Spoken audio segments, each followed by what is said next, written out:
Hi, this is Jaya. In this video, we shall see the summary of The Stranger by Albert Camus.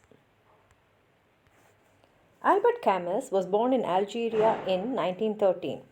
His famous works are The Stranger, The Plague, The Fall, The Myth of Sisyphus, The Rebel, and he won the Nobel Prize in 1957. He died in a car accident in 1961. In this, The Stranger, we find Mozart, who is a shipping clerk, living in Algiers' apartment, which he is sharing with his mother.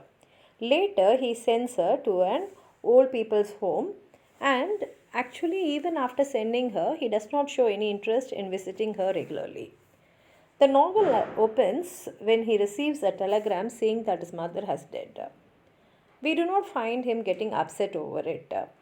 But he goes to the home and he meets a director, and the director asks him why he has not visited his mother very frequently like others do, and his answers are not very satisfactory.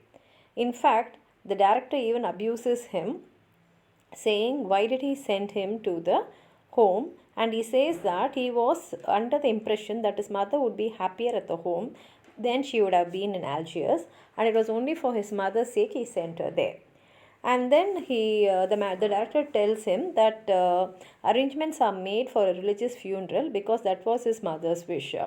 But he feels privately that his mother wasn't that religious to think that her funeral must be arranged in a religious manner.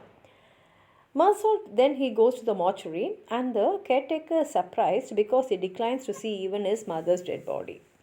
They sit and drink coffee and smoke together, and they wait till his mother's friends arrive. And most of his mother's friends arrive, and they crying irritates him, who does not show any emotional outbreak outside. Next morning, the procession is started, and Thomas Pearce madam joins the procession, and she is her best friend. And afterwards, he walks across the hot, shimmering landscape to the church for the funeral along with his mother's friends. On Saturday, Mersault goes to the beach and runs into Maria. They swim, flirt, and go to a comedy and go home together. Maria is really startled to hear that his mother just died, and she wonders how he could have spent such a lovely time with her without showing any sadness for his mother's death.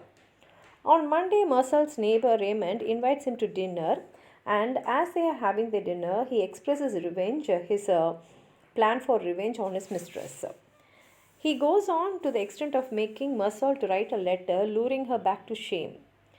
Pleased with the way Mersault is cooperating with him, Raymond even considers Mersault as his friend. Next Saturday, Mersault and Mary hear Raymond beating his mistress. A policeman frees her, shaming Raymond. Later, Mersault agrees to Raymond's request that he testifies to her infidelity. He meets Salamana, who is heartbroken after losing the dog he always pretends to hate.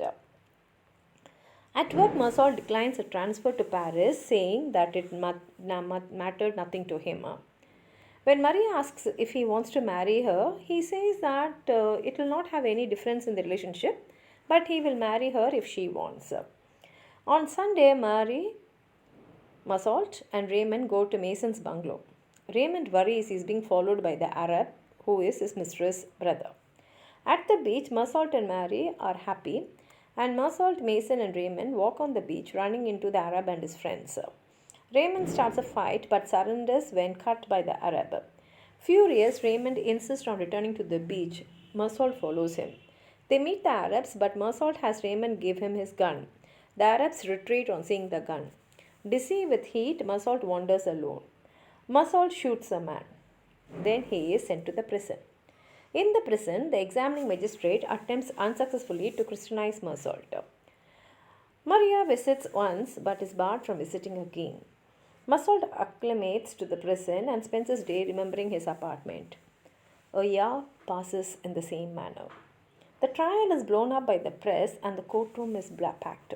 Much is made of Mersault's insensitivity at his mother's funeral, and the director and caretaker testify to Mersault's coolness. After Mersault's lawyer makes progress, Maria inadvertently cripples the defense by recounting his first date with Mersault the day after his mother's funeral. Massault's lawyer attempts to rescue, but the prosecutor connects the funeral and the murder, portraying Massault as a soulless monster premeditating murder at his mother's grave. Throughout the trial, Massault is mostly calm, only rankling when he feels excluded from the proceedings. In closing remarks, the prosecutor equates Massault's crime with a parricide being carried in a court next day, claiming Massault is morally guilty of killing his mother. Massault is sentenced to death. Now Massault files for appeal. Obsessed by the arbitrariness of his verdict and the certainty of death by guillotine, he fantasizes a justice system that would give the condemned a chance. He tries to be level headed, imagining both possible outcomes of his appeal, but feels delirious joy whenever he thinks of living. The chaplain visits and lectures Massault on the afterlife. Massault screams that there is no existence but this one, that all people are equally privileged and condemned. He feels rid of hope and is happy. He opens to the gentle indifference of the world and thinks he need only be accompanied by cries of hate to feel less alone. The novel ends here. It's a beautiful novel written by Camus. If you have anything more to add on to what I've said, please write it in the comment box. Like the video, share it with your friends, and if you have not subscribed my channel, please subscribe. Thank you.